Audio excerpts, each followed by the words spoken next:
Beberapa hari yang lalu viral video Menteri Agama kita yang bersalaman dengan salah satu artis ya teman-teman. Salaman, ya bener-bener salaman, sentuh-sentuhan begitu ya. Tapi ini bukan sesuatu yang perlu dikagetkan. Loyo, ya pemikirannya Sontoloyo ya seperti ini. Ini namanya pemikiran Sontoloyo teman-teman. Dan ini juga bukan cuma satu-satunya. Ada lagi.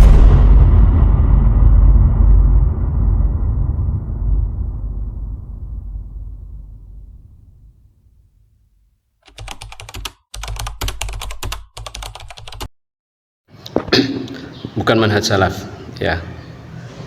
Kita bantu ingatkan orang-orang seperti dia dan yang semisalnya ya, yang jika dalam kesehariannya sering menyebarkan dakwah salafiyah, lalu di sisi lain dia masih mengkritik pemerintah kaum muslimin, menjelaskan penyimpangan-penyimpangan pemerintah pada pelanggaran-pelanggaran syariat, mereka dijelaskan itu begini, dan orangnya juga disebut ya, kayak contohnya mohon maaf kita sebutkan konten dia menyatakan Menteri Agama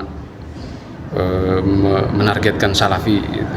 Nah, dari judulnya aja itu udah provokatif sekali.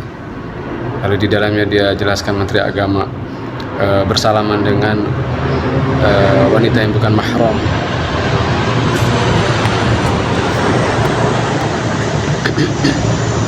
Ya. Jadi jelaskan banyak kesalahan-kesalahan dari pemerintah kita gitu.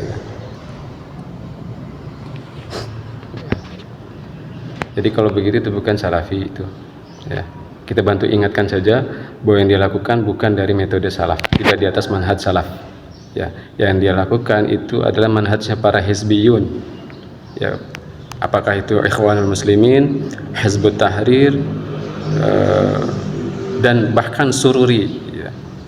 Jadi apa yang modelnya Harry Pras ini lebih mirip Sururi ya. Ya dia sadar atau tidak ya. Ya wallahu alam ya, kita nggak tahu hatinya dia, tapi yang jelas metode jalan yang dia lakukan itu lebih mirip orang-orang Sururi ya. Karena kalau Ikhwanul Muslimin, Hizbut Tahrir, banyak bab yang udah beda sama orang-orang Salafiyun ya, baik fikihnya, apalagi pada banyak perkara tentang akidah, sifat-sifat Allah juga masih banyak perbedaan kalau Ikhwanul Muslimin sama Hizbut Tahrir. Tapi kalau Sururi memang hampir mirip-mirip ya. Sururi ini hampir-hampir mirip ya. Makanya diantara yang paling mengerikan yang menghalangi dakwah Salafi adalah orang-orang Sururi ini ya. Karena secara keumumannya hampir mirip, tapi pada bab yang prinsip-prinsip mereka nggak sama dengan orang-orang Salafi ya. Jadi mereka juga kadang mengatasnamakan manhaj salaf gitu kan, tapi anehnya pada banyak bab mereka nggak ngikutin para salaf karena ngerasa apa yang disampaikan para salaf itu nggak mencukupkan bagi mereka ya.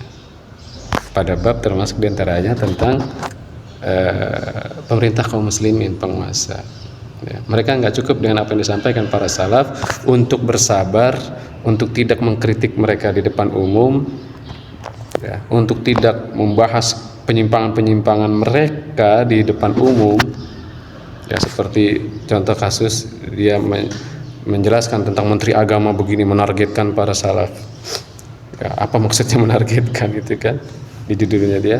Lalu di dalamnya dijelaskan Menteri Agama ini wah berjabat tangan dengan wanita yang bukan mahram, dan juga Menteri Agama yang telah lalu juga dia bahas juga ya, bukan di atas manhaj salaf yang seperti itu. Para salaf melarang, para salaf mengharamkan yang demikian.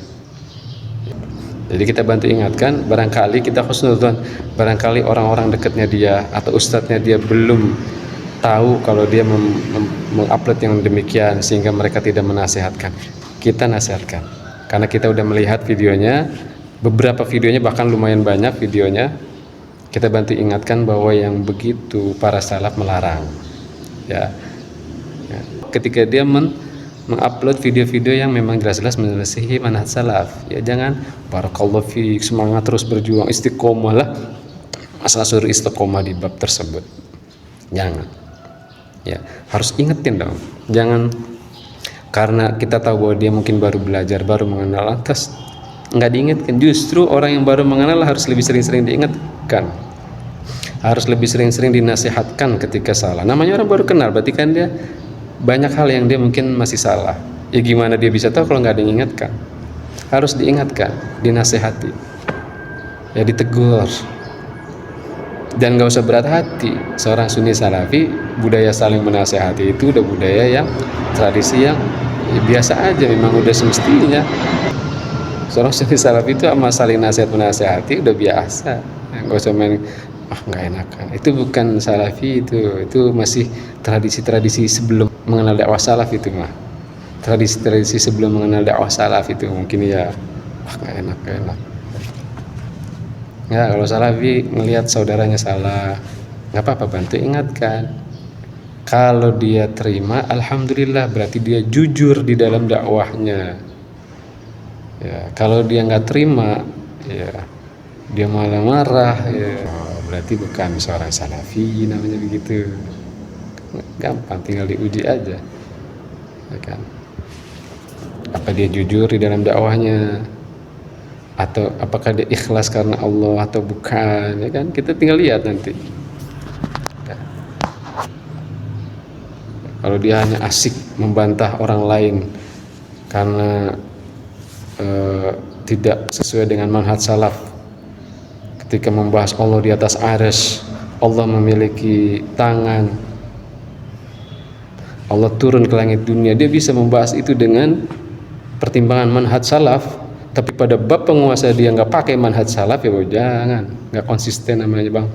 Ya Anda harus konsisten. Ya Anda harus konsisten.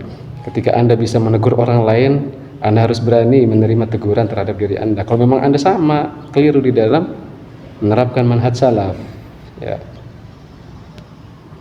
kita ingatkan. Memang kadang kan manusia lupa, atau pada beberapa hal manusia nggak tahu.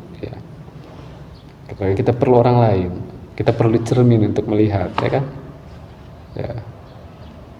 Tapi ketika sudah tahu, ya harus ambil keputusan. Ya. Menyadari nggak kalau itu salah? Menyesali nggak kalau itu salah? Kalau dia sadar, dia menyesali dan dia mengakui itu salah, berarti sesuai dengan apa yang diajarkan para salaf, sesuai dengan apa yang Allah perintah. Allah perintahkan tuh di dalam Al-Quran surah Al-Baqarah. Allah jelaskan, illal ladzina tabu wa aslahu wa bayyanu fa ulaika atubu alaihim wa ana tawwabur rahim. Kecuali orang-orang yang bertaubat dan yang memperbaiki dan yang menjelaskan, fa ulaik, mereka itulah orang-orang yang diterima taubatnya, dan aku, kata Allah, adalah zat yang maha menerima taubat dan maha penyayang. Dan Imam Syekh Abdurrahman bin Nasir As-Sa'di, ulama ahli tafsir, menjelaskan tentang ayat tersebut. Maksudnya apa? Ilal ladzina tabu wa aslahu wa bayyanu. Maksudnya itu orang kalau memang benar-benar taubat, itu dia harus mengakui kesalahannya, dia menyesali, lalu dia memperbaiki kerusakan amalannya dia tersebut.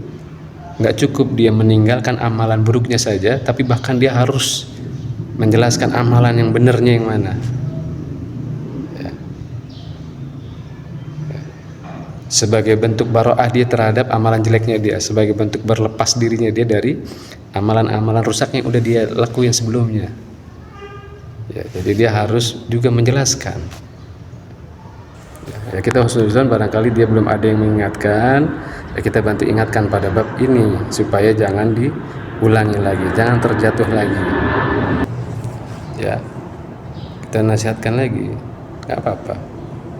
Fadzakir fa inna dzikra tanfa'ul mu'minin. Ya, kan namanya nasihat itu mudah-mudahan bermanfaat bagi orang-orang beriman. Ya. Fadzakir in nafa'ati dzikra, sama tuh. Maka berikanlah peringatan. Nah sesungguhnya yang namanya nasihat itu bermanfaat. Ya. Ya. Jadi sebagai penutup saya ingatkan kembali bahwa kalau orang masih senang mengkritik pemerintah kaum muslimin di mimbar-mimbar di depan umum, itu bukan salafi. Kalau secara zahir mirip salafi tapi begitu, itu namanya sururi ya, sururi ya. Jadi jangan bilang di atas manhaj salaf lagi kalau masih demen begituan, karena para salaf nggak begitu masalahnya. Yang begitu itu ajarannya Muhammad Surur ya. Muhammad Surur, makanya mereka dinisbatkan kepada Muhammad Surur, jadinya manhajnya sururi. Kalau ngaku manhaj salafi, ya tinggal lihat kitab-kitab para ulama salaf, nggak ada yang begitu ya. Mereka bahkan mengharamkan yang begitu-begitu ya. Tinggal lihat aja praktiknya. Ustadz salafi di Indonesia ada yang begitu? Ya nggak ada ya. Jadi jangan hanya merasa diri kita saja yang punya semangat di dalam mendakwahkan sehingga kebablasan ya. Kalau para asatidz nggak begitu, bukan berarti mereka nggak punya semangat, karena mereka punya ilmu, ada ilmunya ya, ada ilmunya. Silat juga kan ada ilmunya kan ya. Bela diri ada ilmunya tuh, seni bela diri ada ilmunya. Kalau nggak ada ilmunya namanya jurus mabok ya, pak asal gerak begitu ya.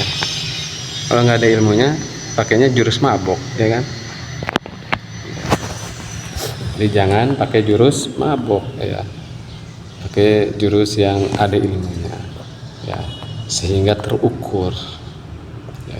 Demikian, semoga bermanfaat buat diri saya pribadi dan buat kita semua. Assalamualaikum warahmatullahi